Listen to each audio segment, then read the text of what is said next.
သူအရင်ဟိုဒီ hashtag မ join ခင်ဆိုတော့သူက dam နှစ်ခုရှိတော့လေ dam 1ပေါ့နော် dam 1မှာတော့သူကအဲ့လိုမျိုးဟိုဘယ်လိုပြောမလဲတခြားလူထက်သူကိုသူပေါ့နော်သူကိုသူအတွက်ပဲသူပိုစဉ်းစားမိရဲ့ဒီ sharing လုပ်ဖို့အလှည့်ယူဖို့ဒီ dam 2မှာတော့သူတော်တော်လေးပြောင်းလဲလာရပေါ့နော်တန်းနဲ့တငယ်ချင်းတွေနဲ့လည်းအကုန်လုံးနဲ့သူခင်လာတယ်အကုန်လုံးနဲ့လည်းသူလိုက်ရောညီထွေသူပေါင်းတက်လာတယ်ပေါ့နော်အဲ့လိုမျိုးအိမ်နာကလေးဆိုလဲသူအဲ့လိုပဲကလေးလေးကသူ့ထိုင်ငယ်တော့လေအဲ့လိုဟိုတခုဆိုဒီကလေးရွယ်ရတော့ထိန်းနိုင်ပေါ့နော်အဲ့လိုမျိုးဆိုသူကပြန်စဉ်းစားကြည့်နော်အဲ့လိုငိုနေလို့သူအကျိုးရှိလဲသူကိုယ်စကားရင်းနဲ့ကလေးပြန်တယ်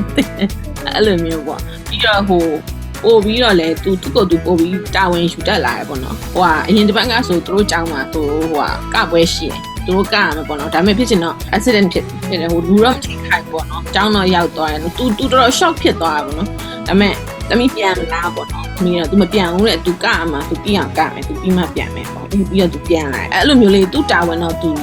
ကြည်အောင်တော့သူလောက်တက်လာတယ်ပေါ့နော်ဟုတ်ဒါပြောတယ်ညာစိတ်ဆိုးရင်အလုံးဝပြန်ပြီးတော့နောက်ပြန်ဆုပ်လို့မရတော့ဘူးဆိုအနီပေါ့နည်းနည်းဟိုတိတ်မစိုးသေးဘူးဆိုရင်လိမ္မော်ရအောင်အဝါရအောင်ပေါ့ကောင်းသွားပြီဆို green ပေါ့အဲ့လိုမျိုးသူ့ပဲခါလဲရောက်နေတယ်တော်တော်ဆိုးနေလားအဲ့လိုမျိုးတော့သူ့ကိုယ်သူတော့သူအဝဲဖြစ်တယ်အရင်ကဆိုရင်တော့ဒီ program join ခင်တော့သူမအေးစိတ်ဆိုးနေလဲသူမသိဘူးသူ့ဒေါသရင်ထွက်နေလဲသူမသိဘူးဟိုသူကသူနေတယ်ပေါ့နော်သူကြတော့အဲ့လိုမျိုးဟိုနည်းနည်းအရေးချိန်ကြည့်တတ်လာတယ်ပေါ့နော်နည်းနည်းအသက်ကလေးလည်းရလာတော့အဲ့လိုမျိုးလေးတော့ပြောင်းလဲသွားတယ်ဟုတ်သူဘယ်လိုလုပ်ရင်ဘာဖြစ်မှာလဲအဲ့လိုမျိုးတွေလဲ what if ဆိုအမေကုန်းနေလဲသူမေးတယ်မာရိုဆိုကွယ်ဒီ win-win situation ဆိုတဲ့စကားလုံးမျိုးဆိုတာ